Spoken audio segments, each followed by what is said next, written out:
Amém. Apocalipse 2, verso 2 diz: Conheço as tuas obras, tanto o teu labor como a tua perseverança, e que não podes suportar homens maus, e que puseste à prova os que a si mesmo se declaram apóstolos, e não são, e os achaste mentirosos. E tens perseverança, e suportaste provas por causa do meu nome, e não te deixaste esmorecer. Tenho, porém, contra ti, que abandonaste o teu primeiro amor. Lembra-te, pois, de onde caíste, arrepende-te e volta à prática das primeiras obras. E se não, venho a ti e moverei do seu lugar o teu candeeiro, caso não te arrependas. Amém, irmão? Pode sentar, em nome de Jesus. Irmãos, se nós não tivermos entendimento em certas coisas, nós não vamos adiante. Isso é muito lógico, né? Uma pessoa, às vezes, começa um curso e para no meio do caminho. Aí daqui a 10 anos ela está dizendo assim: puxa, se eu não tivesse parado aquele meu curso. O que ela não teve? Ela não teve entendimento do que seria aquele curso como um investimento na vida dela. Uma pessoa que faz um curso, se profissionaliza em alguma coisa, ela roda qualquer parte do país, às vezes até do mundo, e ela tem o seu ganha-pão garantido. Ela tem uma porta aberta diante dela, né? É assim. Mas como que uma pessoa começa um curso e para no meio do caminho? Às vezes cursos bons, cursos caros. Eu conheci pessoas que os pais investiram o que não tinha para a pessoa fazer uma faculdade, e a pessoa desprezou, ainda dizia assim: eu vou fazer a faculdade, quando eu terminar a faculdade eu pego meu diploma e dou de presente para o meu pai, que é isso que ele me quer. Meu pai quer ver eu com diploma. Ele não entendeu que o pai queria fazer um investimento na vida dele. Resultado, hoje, que eu conheço ainda a pessoa, está por aí lutando que nem um cão para ganhar o pão de cada dia. De repente, se tivesse uma faculdade, a coisa ficaria mais fácil. Claro que estamos falando isso num âmbito assim bem natural, né? Nosso mundo espiritual, apesar de não desprezarmos os estudos, a pitada do espiritual faz uma diferença em 1000% nas nossas vidas. Amém, meu irmão? Porque Jesus ocultou algumas coisas dos sábios e entendidos e revelou aos pequeninos. Então, tudo se processa, irmão, quando nós temos um entendimento das coisas. Se nós não tivermos a compreensão, não vamos a lugar nenhum. E se você não tiver a compreensão do que é essa batalha, essa guerra, essa luta espiritual, você vai parar no meio do caminho. Eu tenho certeza que você vai parar sem a compreensão. Porque eu vi gente, meu irmão, que rodopiava no poder, expulsava demônio, curava enfermo, via anjo, arcanjo, querubim e serafim, via demônio, conversava com o demônio e dizia assim: demônio, eu te conheço, eu estou te vendo, eu sei as tuas obras na vida, pode sair e tal, e milagres, sinais e maravilhas, e hoje estão desviados. Por quê? Faltou um entendimento. Eu conheci um jovem, irmão, esse jovem era um assombro. Esse jovem era um assombro, mas não tinha entendimento. E eu me questionava, como é que um jovem tão ignorante na palavra pode ter esses talentos? Eu conheci um jovem chamado Cláudio, acho que era esse o nome do rapaz, Cláudio, que rodava muito aqui pelo bairro de Santo Cristo, tal. E esse jovem era usado por Deus, usado por Deus, com tantas profecias maravilhosas, amanhã vai acontecer isso assim, assim, assim. Irmão, podia anotar, que coisa impressionante. Mas sabe o que esse jovem acontecia com ele? Ele não tinha entendimento suficiente, e não se deixava ensinar e instruir. Ele dizia assim: meu irmão, meu negócio é revelação, esse negócio de ficar com palavra, isso não é comigo não, eu quero é a revelação. Qual é o resultado? Cova. É a palavra, é entendimento, é compreensão que sustenta tudo. Se Deus te deu algo, não pense que Ele te deu para você desprezar outras coisas. Senão, você vai cair, você vai para a cova. Você não vai sobreviver. Então, a compreensão da palavra que esse jovem não queria, o destruiu. E até hoje nós podemos falar isso com muito lamento, porque não tem nenhuma glória em ver um servo de Deus fracassar. Não existe nenhuma glória nisso. Quando um servo de Deus fracassa, quem perde é o reino de Deus. E se nós trabalhamos pelo reino, não queremos ver ninguém fracassar. O evangelho não vem para que as pessoas fracassem, vem para que as pessoas se enquadrem nos projetos de Deus. Mas sem entendimento, fica meio complicado, fica muito difícil. E como adquirir entendimento? Tiago diz assim: se alguém tem falta de sabedoria, peça a Deus, que a todos dá liberalmente e não lance em rosto. Né? Davi diz assim: eu fui moço e já agora sou um velho, mas nunca vi desamparado o justo, nem a sua descendência mendigar o pão. O que isso revela? Isso revela que Davi teve um entendimento. Então ele chega ao ponto de ter uma fé, de saber que o justo não vai mendigar o pão. Salomão depois vem e escreve isso abundantemente.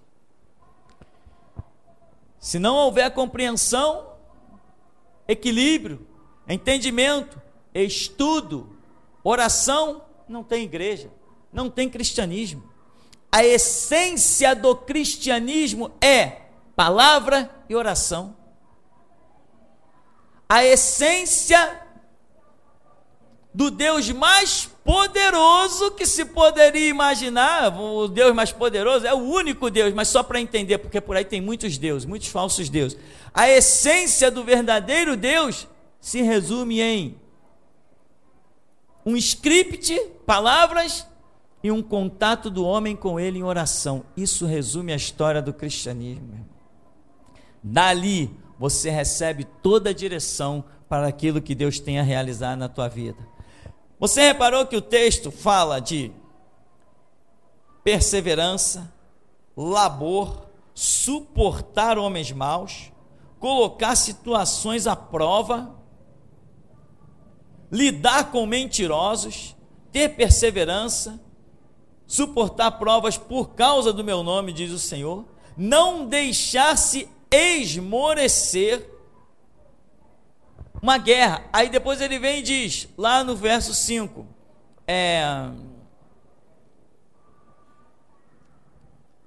lá no verso 7, quem tem ouvidos, ouça o que o Espírito diz às igrejas, ao vencedor,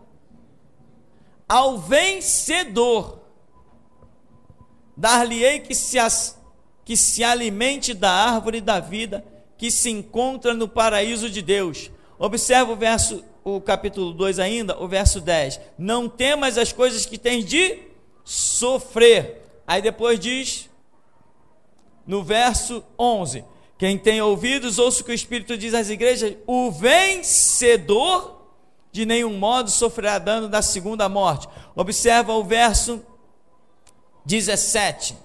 Quem tem ouvidos, ouça o que o Espírito diz às igrejas, ao vencedor dar-lhe-ei o maná escondido, bem como lhe darei uma pedrinha branca, e sobre uma pedrinha escrita um novo nome, o qual ninguém conhece, exceto aquele que o recebe.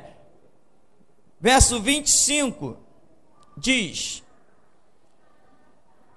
tão somente conservo o que tendes, até que eu venha. Ao vencedor, que guardar até o fim as minhas obras, eu lhe darei autoridade sobre as nações. Enfim, em todas essas 7 cartas que representam todas as igrejas no mundo, tem sempre uma palavra que vai dizendo que a bênção, a vitória, a salvação ou o galardão é sempre para o vencedor. Isso aqui está sendo escrito a quem? As igrejas. Ora, se Jesus está escrevendo para as igrejas e dizendo assim, ó, o negócio aí dentro é esse, ó, ao vencedor, significa que dentro da igreja nós teremos vencedores e perdedores. Sua vida não está garantida aqui. Aqui dentro, hoje. E aproveita, irmão, porque você sabe que essas coisas você não ouve em qualquer lugar. Aqui dentro, hoje, aqui dentro, nós temos vencedores e perdedores.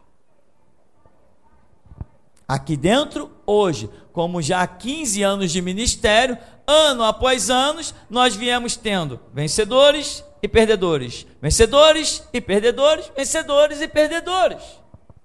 Quantos já foram embora? Quantos se desviaram? Imagina uma pessoa sair daqui e voltar até para a igreja tradicional batista. Ah, esse deve ser um vencedor e tanto, né, irmão? Imagina. Sair de um lugar desse para ir congregar novamente nos palcos da maçonaria. Irmão, se você não valorizar a tua vida, você vai estar na coluna dos perdedores e não dos vencedores. Tem gente que ainda não vislumbrou a realidade do que é inferno.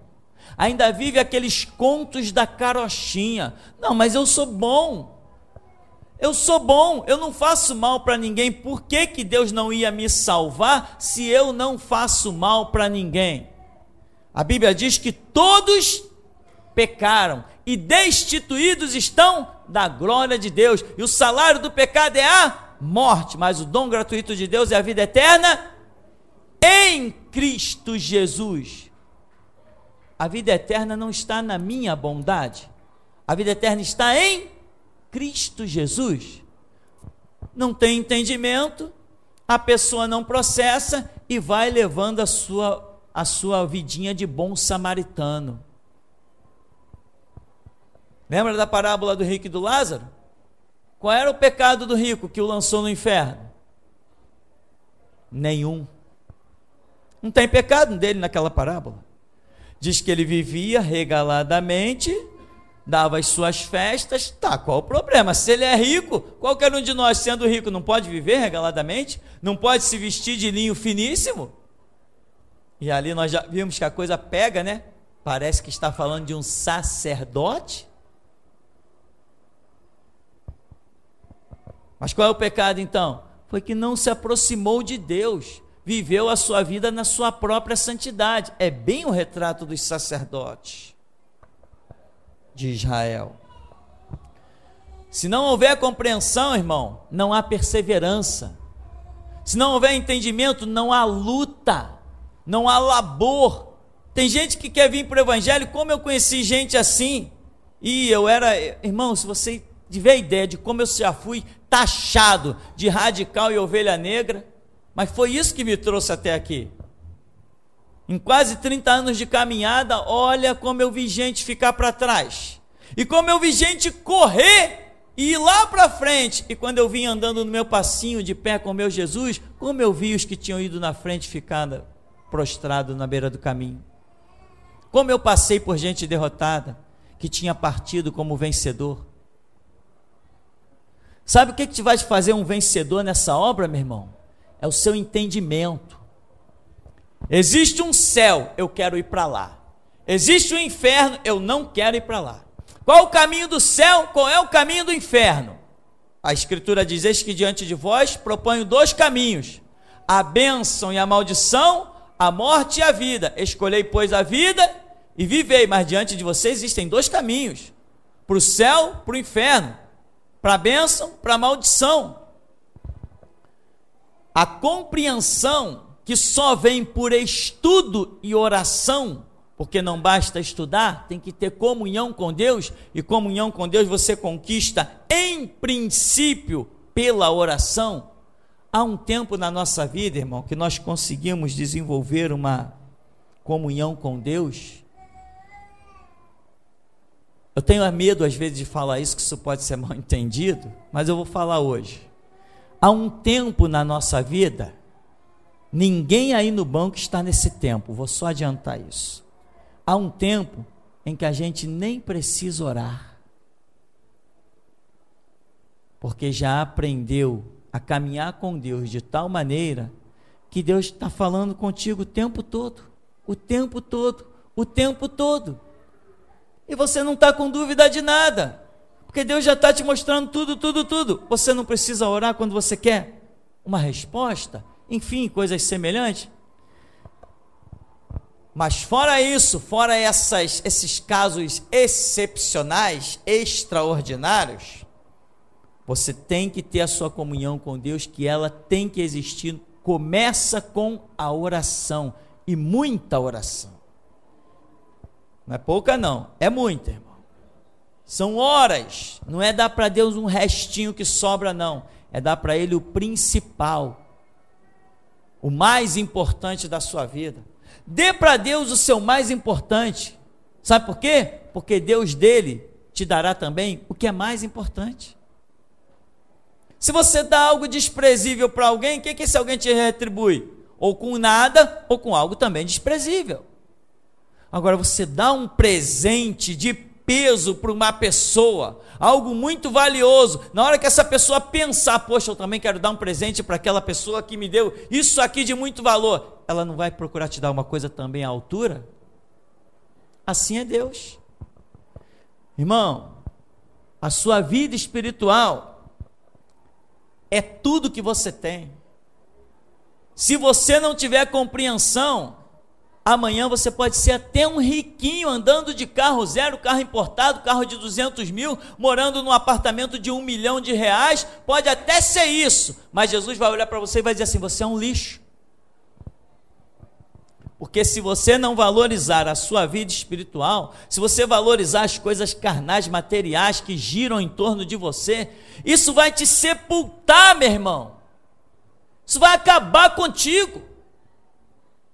Aprenda a olhar para patrimônios, aprenda a olhar para riquezas, aprenda a olhar para essas coisas com o seguinte sentimento: isso não me pertence, porque quando eu morrer não vai no caixão. É assim que tem que se olhar para essas coisas, meu irmão. É assim, porque é assim que eu olho. É assim que eu olho. Você está pensando que isso aqui, essa construção me diz alguma coisa? Essa construção só me diz uma coisa, que Deus está na minha vida, e quando eu morrer, essa construção fica aqui, mas Deus vai comigo. Aprenda a valorizar as coisas espirituais. Meu irmão, quando o espiritual vai bem, tudo vai bem. Tudo vai bem. Quando o espiritual vai mal, tudo vai mal, mesmo que pareça estar bem. Mas você vai ver que sem o espiritual, lá na frente as coisas não passam de castelo de areia. A primeira onda vai destruir tudo. Aqui nós vemos que ao que vencer, e eu vou retornar, se diz ao que vencer, significa que há a possibilidade, ou está claro, de que alguns não vencerão. Cada carta termina, ela vai lá no seu finalzinho, apresenta sempre a mesma expressão. Vocês vão ter luta, vocês vão ter prova, tal, e tem essa situação aí. Então é ao que vencer essa situação, ao que vencer isso, ao que vencer aquilo, esse assentar-se-á comigo no meu trono, vai ser coluna no templo do meu Pai, vai receber uma intimidade comigo maior, porque diz assim, receberá um nome numa pedra branca, e que ninguém conhece esse nome, senão aquele que recebeu, ou seja, é intimidade, é coisa entre Deus e aquele, é uma intimidade. Mas pastor, lá no céu, existem recompensas de coisas que nós vamos desfrutar lá no céu, mas se você não tem entendimento, você não vai andar em busca daquilo que você não compreende. Que adianta jogar um mapa na sua mão com uma bússola se você não sabe ler o que sinaliza uma bússola? A Bíblia é a nossa bússola, meu irmão, para irmos para debaixo do altar de Deus, mas se eu não tiver entendimento do que ela diz, eu não chegarei nem passar na porta do reino dos céus. Irmão, eu aprendi a valorizar a minha vida espiritual mais do que a minha vida natural. Eu aprendi a desprezar, de certa maneira, a minha vida natural. mas eu aprendi a zelar pelas coisas de Deus e pelaquilo que Deus ministra espiritualmente ao meu ser. E é isso que sustenta o nosso ser, porque se nós olharmos, não vou falar do dia a dia, vou falar de personagens bíblicos. Muita gente foi chamada para ser um vencedor, mas terminou como um perdedor. E isso é o que eu falei no começo, o estudar, o orar, porque aqui estão nesse livro as lições para a nossa vida. Todas as lições para a nossa vida se encontram nesse livro, tanto daqueles que venceram, quanto daqueles que perderam. Porque se você olha alguns servos de Deus que acabaram como perdedores, isso tem que trazer um temor sobre você, porque eles eram homens iguais a nós, serviam o mesmo Deus que nós, tinham o mesmo Espírito que nós. Se eles caíram, Paulo diz assim: aquele que está de pé, cuide para que não caia. Nós também podemos cair, estamos sujeitos a cair. Mas quando você valoriza muito alguma coisa, você guarda isso com muito zelo. Normalmente não é assim? Você recebe o seu pagamento, você chega com o pagamento dentro de casa, você solta ele em cima da mesa? Você não solta ele em cima da mesa. Você não guarda com carinho aquele dinheiro? Se você tem um brinco de ouro, você deixa ele rolando em cima da mesa, de um lado para o outro? Não, você põe num lugar reservado. Aquilo que você tem valor, você desprende um zelo. E a tua vida espiritual, você tem zelado por ela? Por que estamos falando isso? Muito simples, meu irmão. Muito simples. Porque realmente nem todos vencem. Mas quando ouvem uma palavra, tem a chance de despertar e vencer. Ora, eu não vim da macumba, eu não vim do catolicismo, não foi uma palavra que fez de mim um cristão, não foi uma palavra que me transformou do lixo espiritual que eu era para a glória que temos hoje em Cristo Jesus. Tudo se processa por uma palavra. Então nessa noite você está recebendo uma palavra. Se você estava deixando a sua vida espiritual meio de lado, levando uma vidinha de igreja, hoje é domingo, vou na igreja, amanhã é quarta, vou na igreja, no seminário eu vou na igreja, e o resto da semana, o que você faz da vida? Aí você está só passeando dentro da igreja. A sua casa, o seu dia a dia tem que ser a continuidade da igreja. Você não é cristão dentro da igreja. Aliás, aqui ninguém precisa nem dar testemunho de cristão. Você tem que ser cristão lá fora. Você é sal da terra e luz do mundo, e não da igreja. Então, é isso. Valoriza a sua vida espiritual. Vão surgir as situações, vão surgir as afrontas, vão surgir os conflitos. Mantenha firme o teu principado. Adão manteve firme a postura dele? Adão foi um vencedor? Não, Adão não foi um vencedor. No momento da sua derrota, Adão, onde estás? Ah, eu vi que tu vinha, eu me escondi. Perdeu.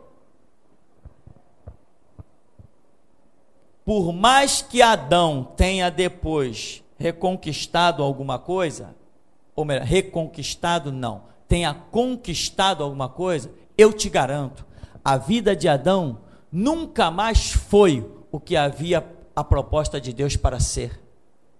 Ele foi um perdedor. Abraão foi um homem vencedor. Abraão teve uma vida intacta? Não. Falar só um delitozinho pequeno. Abraão não teve fé suficiente, embora sendo o pai da fé, depois se tornou o pai da fé. Abraão não teve fé suficiente num dado momento, e ao invés de esperar a promessa se cumprir com Sara, ele foi deitar-se com Agar. Abraão foi um vencedor ali ou foi um perdedor? O erro de Abraão está gerando derramamento de sangue até hoje lá no Oriente Médio. E não vai parar nunca até que Jesus Cristo desça no Monte das Oliveiras. E tem mais, um grande massacre dos judeus vai se dar por essa descendência de Abraão com Agar. ainda vai haver ali um derramamento de sangue muito grande, apesar de ser hoje já constante. Nunca para o derramamento de sangue ali. Abraão foi um vencedor? Depois ele tomou uma postura, seguiu, etc, etc. Mas será que a vida de Abraão depois foi aquilo que Deus havia inicialmente preparado?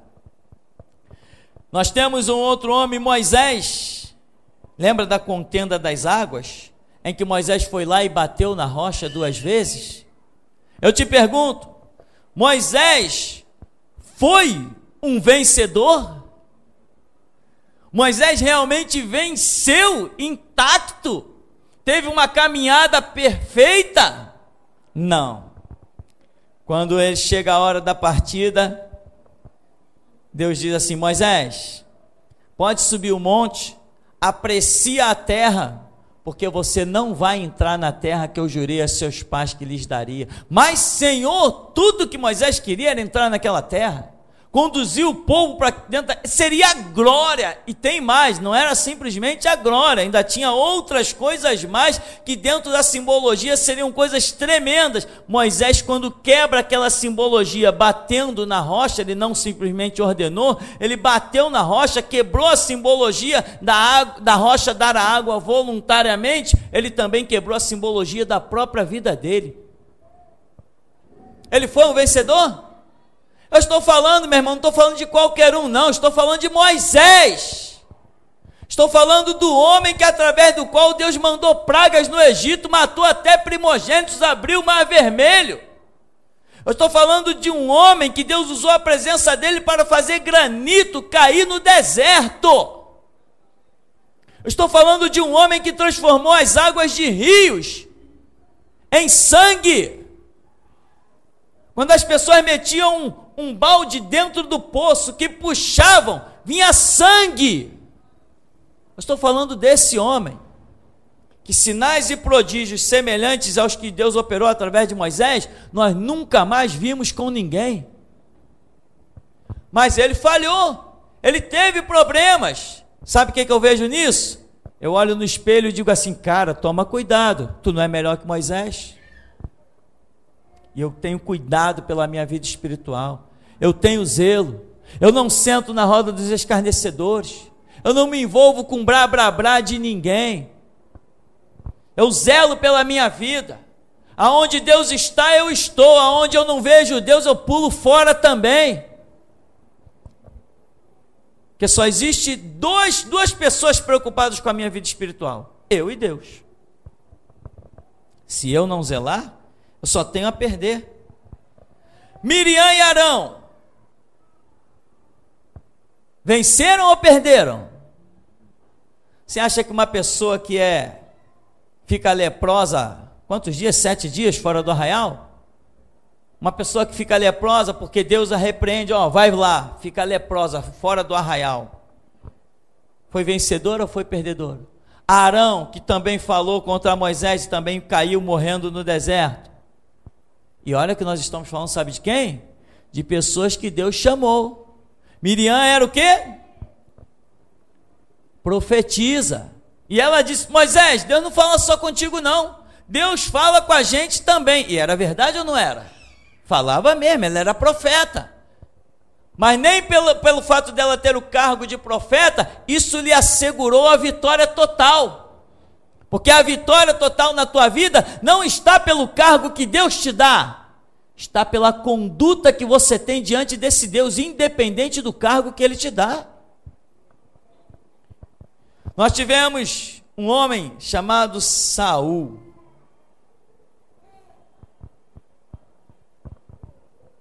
Um homem chamado Saul. Este homem chegou ao trono de Israel. Quem pôs ele no trono de Israel? Deus. Um homem que Deus põe no trono tem tudo para sair vencedor. E no entanto, Saul saiu o quê? Um perdedor, e foi suicidar-se em cima da própria espada. Particularmente eu acredito, cada um creia como lhe vem o entendimento, acredito que sequer este homem herdou a salvação. Para mim, Saul está no inferno. Como pode um homem, dentro do meu entendimento, como pode um homem que Deus chama como rei de uma nação, ainda assim baixar ao inferno? Sabe por quê, meu irmão? Porque está escrito, ao que vencer. E se fosse fácil, todo mundo era vencedor. Se fosse fácil, hoje eu sempre falo, nós teríamos que estar dando culto aqui, fechando a rua. Eu teria que tirar licença na prefeitura para pedir para interditar a rua, ou nós teríamos que comprar um grande galpão para poder congregar todo mundo. Se reino de Deus fosse fácil, se caminhada espiritual fosse fácil, se fosse fácil, Jesus Cristo não chamaria de porta estreita e caminho apertado, e ainda diz assim, a vereda do justo é como a luz da aurora, que brilha até ser dia perfeito. Você é rei? Você recebeu a unção de rei? Você recebeu as operações que aconteceram na vida do rei Saul? Um dia, Samuel chegou para Saul e disse assim, olha Saul, vem descendo um rancho de profeta de tal lugar, vai, entra no meio deles, porque tu vai profetizar. E quando tu profetizar, tu serás mudado num novo homem. Saul entrou no rancho dos profetas, falou, profetizou lá, não sei se falou língua estranha, não sei como tratavam na época, profetizou. E quando todos olharam para Saul, falou, caramba, o cara está diferente. Olha, verdadeiramente o Espírito de Deus se apossou deste homem, ele está diferente. E essas coisas já aconteceram contigo? Se esses fenômenos nem aconteceram contigo, e Saul, que tinha toda esta glória, conheceu a derrota e o fracasso, por que você não vai zelar pela sua vida? E por que eu não vou ter cuidado com a minha vida espiritual?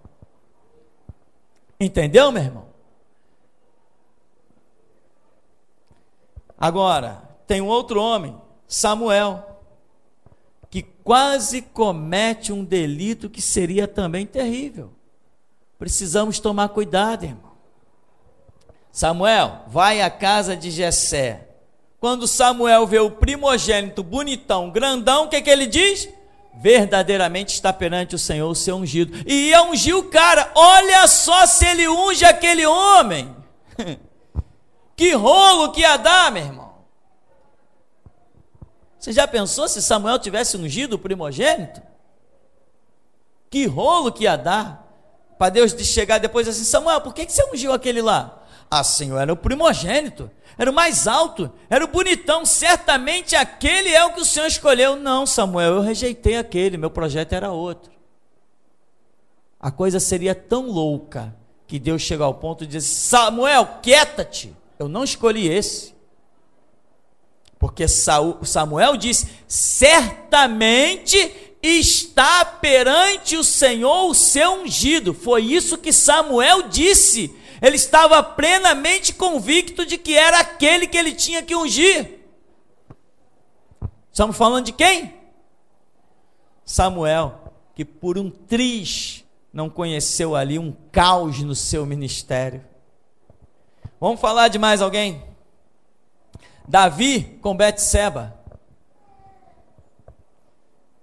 Quem pôs Davi no trono? Deus. Aquela glória toda, tudo foi Deus. Mas Davi conheceu queda? Conheceu. Quando Davi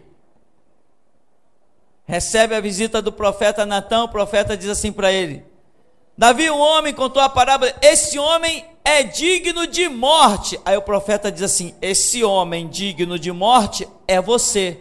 E é isso mesmo, você é digno de morte, só que tem um porém, Deus não vai te matar. Mas Davi era o quê?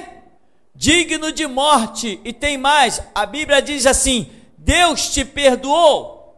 Não, Deus te traspassou o pecado, não perdoou Davi, mas o caos seria terrível se Davi morre. Davi não podia morrer, até os próprios soldados de Davi o chamavam como? lâmpada de Israel, tu não vai sair mais à guerra conosco, porque tu não pode morrer. Se você morrer, a lâmpada de Israel se apaga. E Deus não sabia disso? Foi Deus mesmo que fez de Davi a lâmpada de Israel. Então Deus não perdoou o pecado de Davi, mas se viu, entre aspas, obrigado a traspassar, para que toda uma nação não conhecesse a desgraça. Davi venceu? Eis o questionamento. Davi foi um vencedor?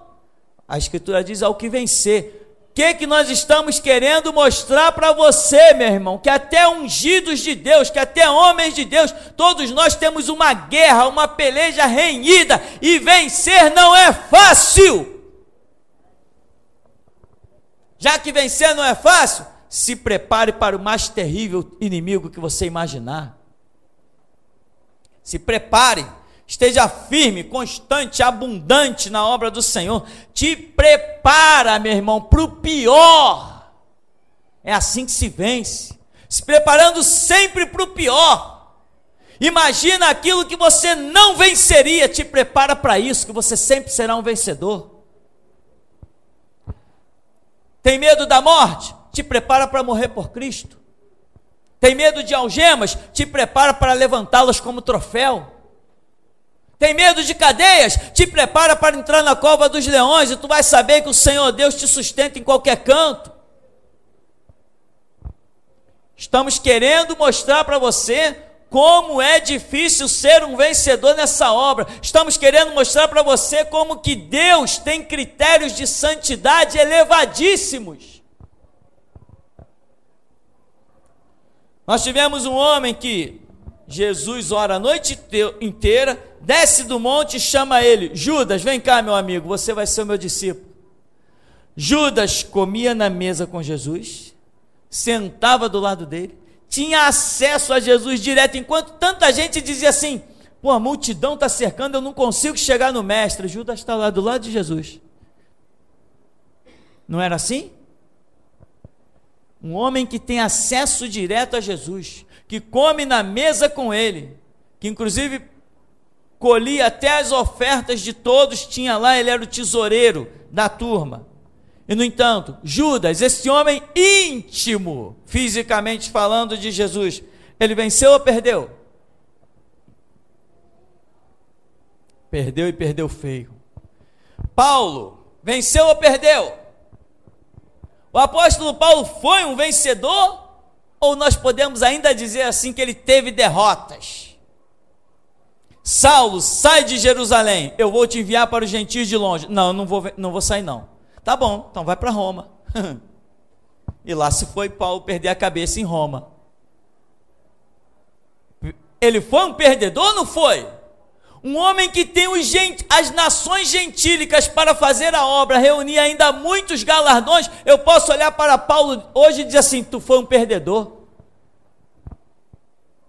Porque Deus tinha anos de trabalho ainda com Paulo, anos de trabalho com ele. E no entanto ele simplesmente fracassa. Sabe o que faltou para Paulo? Uma lição muito simples. Para Paulo faltou uma lição de que Deus é inquestionável. Deus é inquestionável. E Paulo questionou: não, Senhor, eu não vou sair de Jerusalém. Esse povo sabe que eu tenho um belo testemunho. Você sabe que tem pessoas que acham que o seu testemunho é mais poderoso que o próprio evangelho que o libertou da lama do pecado? Pelo jeito é o caso de Paulo aqui. Irmão, nós tivemos reis que fracassaram. No tempo de Jeremias, alguns reis fracassaram. No tempo de Amós, nós tínhamos lá um sacerdote chamado Amazias, e tínhamos um rei chamado Jeroboão. Eles fracassaram. Os profetas estão profetizando na cidade, chamando ao arrependimento, falando de juízo. Eles estão ignorando, estão ameaçando os profetas. Eles fracassaram. Mas eles eram sacerdotes e reis. Irmão, presta atenção no que eu estou te dizendo. Sacerdotes do Altíssimo fracassaram. Reis levantados pelo Altíssimo fracassaram. Se você não levar a sua vida espiritual na ponta da faca e da espada, você não vai sobreviver, meu irmão. Estou para completar 30 anos de evangelho aí, 27, 28 por aí, mais ou menos, tem que fazer as contas. E acredita no que eu estou te dizendo, meu irmão. O que eu vi de crente fracassado e derrotado com os chamados de Deus, eu conheci homens, meu irmão, que quando abria a boca para orar, o céu vinha abaixo. Eu conheci homens ordenando a colunas que se endireitassem. Eu conheci homens brincando com os demônios. Demônio dizia assim: eu vou te matar. E ele dizia assim: por que você não faz agora? Está aqui a minha cabeça, o que você pode fazer contra mim?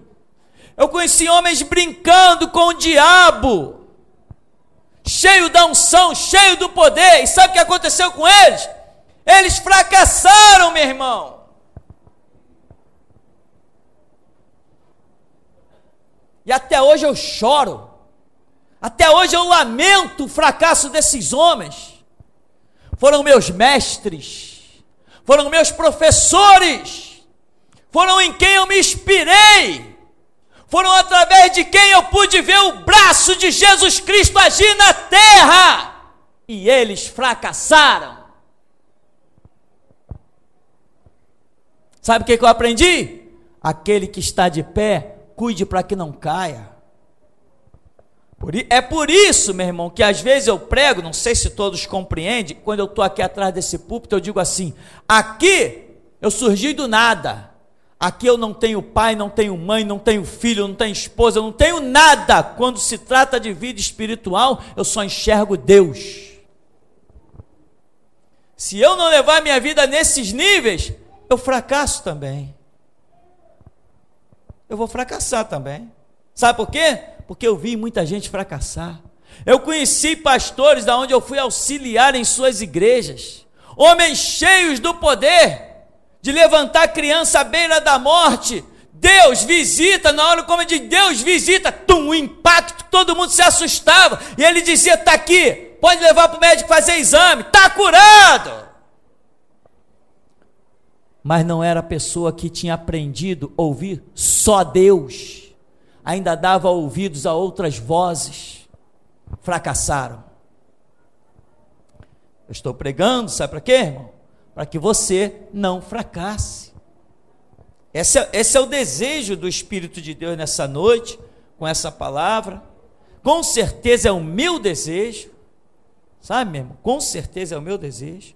Agora, aqui fala de perseverança, de manter firme o seu principado, de não retroceder. Agora, as pessoas não têm entendimento do que será o futuro, apesar da palavra já mostrar o futuro. Se alguém disser assim: olha, tu vai morrer hoje, eu digo assim: beleza, que maravilha. Por quê? Porque eu conheço o futuro. E o futuro me diz que quando o meu corpo cair nessa terra, o meu espírito é recebido em cima na glória. É entendimento. A fé vem pelo ouvir, o ouvir pela palavra de Deus. Isso significa que você só tem fé quando você tem entendimento, compreensão das coisas espirituais. Por isso que você tem que ser um sábio na escritura, a língua como pena de destro escritor, tem que pagar preço, tem que se mergulhar no profundo, tem que ir para o teu canto e dar horas para Deus em oração, dar horas para Deus em estudo bíblico. Aquilo a que você se dedica, meu irmão, é isso que faz parte da sua vida e da sua estrutura. Não deixe Deus para depois, porque ninguém acha Deus depois. Deus tem a sua hora exata de se manifestar. Então, preste atenção, irmão. Deus age de modo a te abrir entendimento, a te impulsionar na obra, e é tudo isso que vai fazer o futuro da tua existência. Nós tivemos um caso aqui em Niterói de um pastor que foi lá perseguido pelo mesmo delegado que foi perseguido por nós. Foi nosso perseguidor durante um tempo, depois nós passamos a perseguir, porque eu já falei que ninguém persegue a igreja de Jesus Cristo. A regra é que o maior persegue o menor, e maior aqui somos nós. O homem foi afrontado, o que ele fez? Arrancou os vídeos dele da internet, foi lá na delegacia, pediu desculpa, eu li a nota no jornal dele, pedindo desculpa, etc, etc. Esse homem tinha entendimento? Não, ele não tinha entendimento da glória que Deus ia propor depois, se ele botasse pé firme e dissesse, o vídeo é meu, vai ficar, e não tenho satisfações a dar a vocês. Aí ele veria a glória de Deus. Ele não teve esse entendimento, ele pediu desculpa, ele arrancou o vídeo, ele fracassou. Entende, irmão? E conosco, não aconteceu a mesma coisa? Mas nós não fracassamos. Por que não fracassamos? Porque sabíamos que a verdadeira vitória acontece dentro do Coliseu. A verdadeira vitória é dentro das arenas. A verdadeira vitória é ouvindo o gemido de crente, é a aflição de crente. É ali que se vê a verdadeira vitória. Quando os leões rugem e com as patas dilaceram, ali está a vitória do povo que se chama pelo nome do Senhor. Nós sabemos disso, que quer seja pela vida, quer seja pela morte, Cristo Jesus tem que ser glorificado, quer vivamos, quer morramos, somos do Senhor. Irmão, entra na grande batalha, estude, ore, mais sabe a coisa é ouvir do que falar, está tudo disponibilizado lá na internet, procure, ache, não consegue achar, consulte alguém mais antigo no ministério, você vai receber a direção, a orientação para crescer, ouça as mensagens, ouça o seminário, não ouça por desencargo de consciência, não, ouça para aprender mesmo, para se tornar um sábio. Quando a tua língua for pena de um destro escritor, aí Jesus passa a usar a tua língua para escrever, mas enquanto isso não acontecer, ele não vai usar. Então, meu irmão, vamos concluir, e eu quero voltar, aqui no capítulo 2, vamos ler direto do verso 2, olha as questões que temos a lutar, conheço as tuas obras, obras significa trabalho, tanto o teu labor, né, labor significa esforços, como a tua perseverança, é quem não desiste, que não pode suportar homens maus, quer dizer, você tem fome e sede de justiça, você tem atributos de Deus, você não suporta o mal, puseste a prova os que a si mesmo se declaram apóstolos e não são, e os achaste mentirosos. Para você classificar a mentira, você tem que ter conhecimento da verdade, e tens perseverança, e suportaste provas por causa do meu nome, não te deixaste esmorecer. Tenho, porém, contra ti que abandonaste o teu primeiro amor. Lembra-te, pois, de onde caíste, arrepende-te, volta, pratica as primeiras obras, e se não, venho a ti e moverei do seu lugar o teu candeeiro, caso não te arrependas. Mover o candeeiro quer dizer tirar o ministério, quer dizer tirar a graça, tirar a unção, tirar o espírito. Tens contudo a teu favor que odeias as obras dos nicolaítas, as quais eu também odeio. Quem tem ouvidos, ouça o que o Espírito diz às igrejas. Ao vencedor, dar-lhe-ei que se alimente da árvore da vida, que se encontra no paraíso de Deus. Então, meu irmão, atente para essa realidade.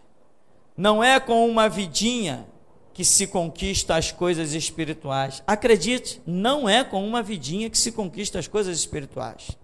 É com muito esforço, com muita garra, com muita vontade, com muita renúncia. Quando eu desci aqui pelaquela rua ali, Nabuco de Freitas, aos domingos, verão, um sol escaldante na cabeça, lá ia eu com a minha Bíblia debaixo do braço, e era uma revistinha de escola dominical que eles usavam, de uma livraria chamada Juerp. Lá ia eu com a minha Bíblia e com a minha revistinha, e quando eu cruzava debaixo ali daquele viaduto, vinha a turma toda da igreja, todo mundo, uns de sunga, uns de camiseta, bola de vôlei debaixo do braço, prancha debaixo do braço do outro. Está indo para onde? Estou indo para a igreja, para a escola dominical.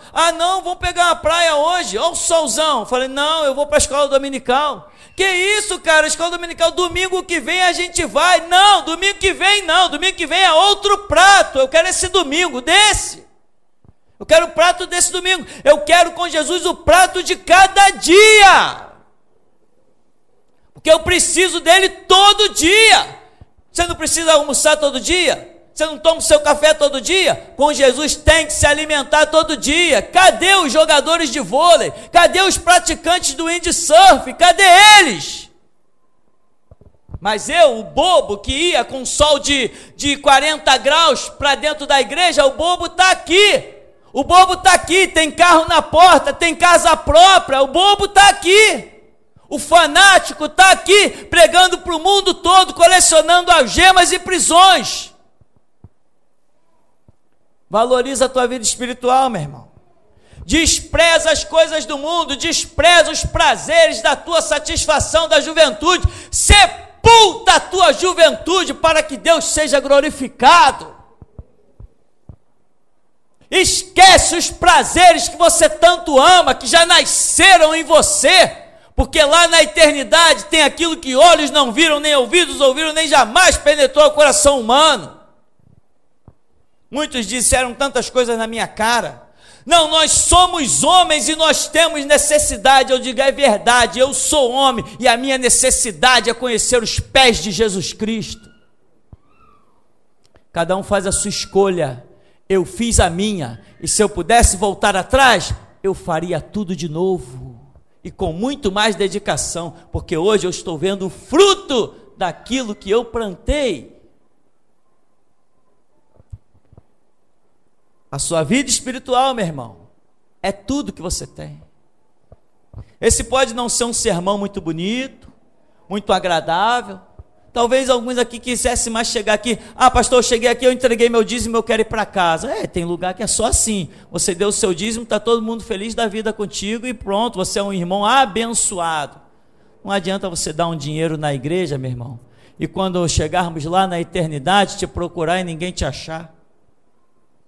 Não adianta. Não adianta você chegar aqui e dar um dinheiro na igreja e Jesus olhar e dizer assim, estou precisando de um, e nunca olhar para você, porque sabe que não pode contar contigo. Valoriza a tua vida espiritual. Dobra as tuas orações. Dobra o teu estudo, a tua leitura bíblica. Dobra a tua devoção a Deus. Deus não está precisando de brasas, meu irmão. Deus está precisando de tochas. Deus não está precisando de crentezinho com meia inspiração. Ele está precisando de quem transtorne o mundo. Deus está precisando de obreiros que quando abram a sua boca, as pessoas tapem os ouvidos. É assim que Deus está querendo. Então, meu irmão, para de pisar na bola. Decida uma vez por todas, antes que Cristo Jesus te lance fora, valorize você, a tua vida espiritual, porque Jesus já valorizou, ou você está querendo que Ele venha morrer na cruz de novo? Então, meu irmão, ficamos por aqui, até aqui, nos tem ajudado, Senhor.